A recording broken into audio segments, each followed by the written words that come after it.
अच्छी बहू चाहती हो तो अच्छी बेटियां बनाओ। सबने अच्छी बेटियां बनानी बंद कर दी तो बाजार में अच्छी बहुएं मिलनी बंद हो गई। बेटियां ही बहू बनेंगी, टपकेंगी नहीं बहुएं आकाश से। हाँ या ना? इसलिए पतिव्रता बनो। हमारे यहां राजा राम मोहन राय ने सती प्रथा बंद की और कुछ लोगों ने बाद में विधवा विवाह कराने स्टार्ट किए। ये भी एक परंपरा है, पर शास्त्रीय परंपरा नहीं है। देखो, धर्म की दृष्टि से देखा जाए तो दूसरा विवाह गलत है, पर व्यवहार में अब 25 साल की लड़की विधवा हो गई, 20 साल की लड़की विधवा हो गई, माना कि अब उसका तो पूरा जीवन पड़ा है। तो समाज के लोगों ने सोचा कि अब ये कहां जाएगी, कैसे रहेगी, अकेले कौन इसका साथ देगा, कहीं कल को कोई इसे नौचने ना आ जाए, कोई परेशान करने ना जाए, तो वो सेफ रहे। इसलिए उसे एक अच्छे लड़के के साथ दूसरा विवाह। तो ये एक व्यवस्था है समाज की, जो कि व्यवस्थाएं बिगड़ रही थी तो बना दी। इसे भी आप गलत ना समझो, लेकिन ये विचार करके कि फिर उस दूसरे के साथ निभाए। अब दूसरा भी यदि मर जाए तो फिर तीसरे की तरफ ना देखे, फिर तो ये धंधा हो गया। कई लोग तो 4 तक चली जाती है, एक नहीं, दूसरा नहीं, तीसरा नहीं, चौथा नहीं। ले चलो, पुनर्विवाह हमारे यहां एक ठीक है। अब धर्म तो आज्ञा नहीं देता, पर ठीक है, समाज आज्ञा दे रहा है तो कोई बात नहीं, समाज की बात मान लेते हैं। बात समझ में आई? धर्म आज्ञा नहीं दे रहा है दूसरे ब्याह की, पर कौन आज्ञा दे रहा है? समाज। तो चलो समाज की बात मान ली जाए, ठीक है। यदि कोई 20 साल में, बहुत सारी लड़कियां ऐसी भी हैं कि 20 साल में भी विधवा हो जाती हैं, 25 साल में, तो वो भी विवाह नहीं करती, पर कुछ लड़कियां कर लेती हैं। तो अपनी अपनी जगह दोनों सही हैं, हम गलत किसी को नहीं कह रहे हैं। लेकिन जो आज हर गली में जो तलाक चल रहा है ना, ये साहब गलत है। भाई कभी इक्का दुक्का सुनने को मिल जाए, तुम्हारी गिलास में कभी एक आध मक्खी गिर जाए तो ठीक है भाई, कभी हो गया। अब रोज तुम्हारी गिलास में मक्खी पड़ी है, तब तो सवाल खड़ा होता है ना, रोज काहे पड़ रही है? समझ में आ रही है बात? कभी कभी का तो सब माफ है, पर रोज का माफ नहीं है साहब। अब हर आए दिन तलाक चल रहा है। ऐसे चल रहा जैसे ये खेल खेल रहे हैं, तलाक का। चलो खेल खेलते, तलाक खेलते हैं। आजकल ये चल रहा है, तलाक खेलते, चलो मजाक टाइप का हो गया। हाँ या ना? तो ये सही है कि गलत है? बोलो, धीरे बोलो कि जोर से? चलो, भगवान करें आपकी बेटी बहुत संस्कारी हो। हम बात कर रहे थे सीता मैया की, कि कौन जानता था कि उन्हें जंगल की लकड़ियां काटनी पड़ेंगी, पर समय आया। आप भी बेटियों को तैयार करो हर हाल के लिए, उन्हें रिश्तों में रहना सिखाओ कि कैसे सास के साथ रहा जाता है। थोड़ा कठिनाइयों से गुजारो। जिसके जीवन में सरलता है, कठिनाई नहीं है, वो कच्चे हैं, कमजोर हैं। जिस व्यक्ति ने जितना स्ट्रगल किया होगा, जिस व्यक्ति ने जितनी चुनौतियों का सामना किया होगा, वो व्यक्ति उतना मजबूत होगा। और जिसने कोई चुनौतियां नहीं सामना की, वो कमजोर होगा। बोलो हाँ। इसलिए आप अपनी बेटियों को अपने घर में हर चुनौतियों से गुजारो, ताकि वो आगे वाले आने वाले हर चुनौतियों के लिए वो तैयार। यही तो शिक्षा है। आजकल शिक्षा का मतलब केवल कागज की डिग्री है।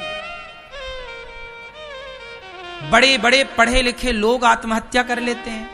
आईपीएस आईएएस लोग आत्महत्या करते हैं कि नहीं? बोलो हाँ। ये तो पढ़े हैं ना। जज ने आत्महत्या कर ली, एडवोकेट ने आत्महत्या कर ली, इंजीनियर ने आत्महत्या कर ली, और आईएएस आईपीएस ने आत्महत्या कर ली। काहे कर ली भैया? तुम तो पढ़े थे, सारी पढ़ाई पढ़े थे, कानून जानते थे, काहे आत्महत्या कर ली? क्योंकि तुमने डिग्रियां तो प्राप्त की साहब, तुमने रिश्ता चलाना नहीं सीखा, और तुमने हर हालात में प्रसन्न रहना नहीं सीखा। तुम हालात से लड़ना जाने नहीं। समय बिगड़ा, हालात बिगड़े, तुम्हें लगा यार मर जाना चाहिए। लोग आत्महत्या क्यों कर रहे हैं? आत्महत्या की दर भी हमारे देश में बढ़ रही है। क्यों? क्योंकि लोग फेस नहीं कर पा रहे हैं चुनौतियों को, भाग रहे हैं, कौन लड़े, कौन चुनौतियों को सहे, मर जाओ अच्छा है। इसलिए सेल्फा ज्यादा बिकने लग गई हमारे देश में, फंदे ज्यादा बिक रहे हैं। बोलो हाँ कि ना? क्या बोलती तू मैया? सही है क्या? सही है? सेल्फास खरीदना सही है? हाँ, क्या सही है फिर? हर हालातों के लिए हम कहते हैं चुनौतियां ज्यादा होनी चाहिए। बोलो हाँ। अपने बेटा बेटियों को चुनौतियों से गुजारो, चुनौतियां ना हो तो क्रिएट करो, बनाओ चुनौतियां, तैयार करो। कमजोर होंगे बच्चे, मर जाएंगे, आत्महत्या कर लेंगे, ना झेल पाएंगे ये समाज का। जब ये अभी देखो तुम्हारे बच्चे हैं, कल को ये जब इन पे गृहस्थी का लोड आएगा, जब ये गृहस्थी जिएंगे और कल को कोई तनाव हुआ तो क्या उस तनाव को झेल पाएंगे? क्या उसके लिए तुम्हारे बच्चे तैयार हैं? फिर कैसे मां बाप हो, क्यों नहीं तैयारी करा रहे हो? हर हाल में प्रसन्न रहो साहब, सुख दुख आएंगे जाएंगे, हालात बनेंगे बिगड़ेंगे। हर व्यक्ति के हालात बनते और बिगड़ते हैं, समय अच्छा बुरा सबके साथ होता।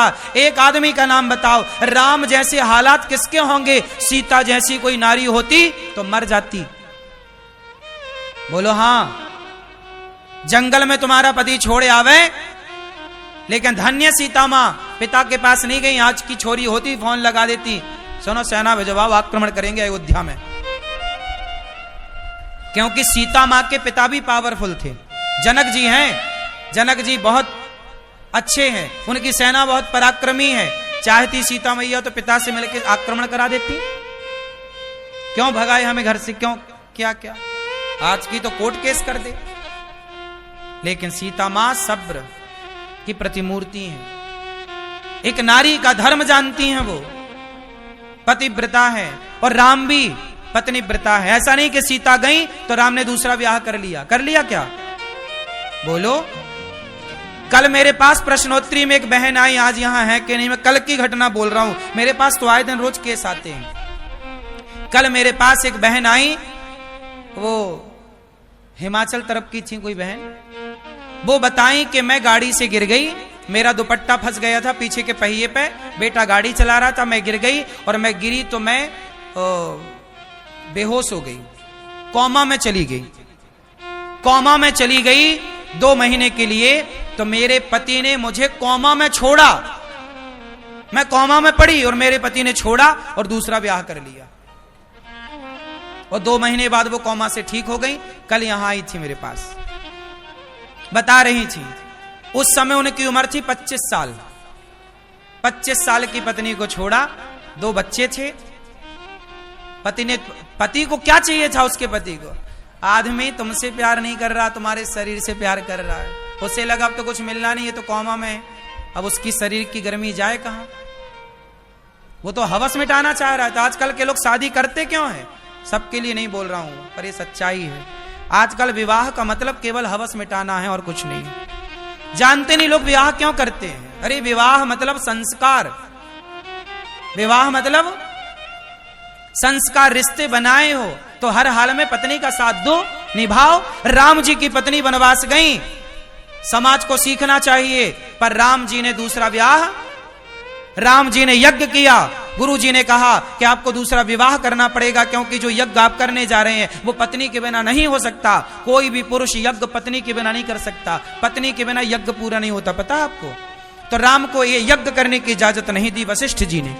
तब कहा कि दूसरा विवाह करो। राम जी बोले नहीं, मैं दूसरा विवाह नहीं कर सकता। फिर सोने की सीता बनाई गई।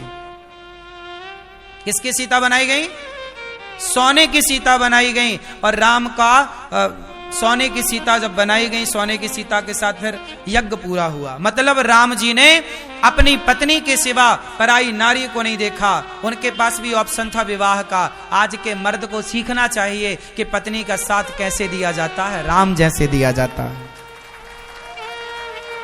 यह नहीं कि पत्नी नहीं है, वनवास में है तो दूसरा ब्याह कर लो। आजकल तो 50-50 के 60-60 साल के बुढ़े कर रहे हैं दूसरा ब्याह। 70-70 साल के चला नहीं जा रहा है, ब्याह करेंगे पर बुढ़ाऊ।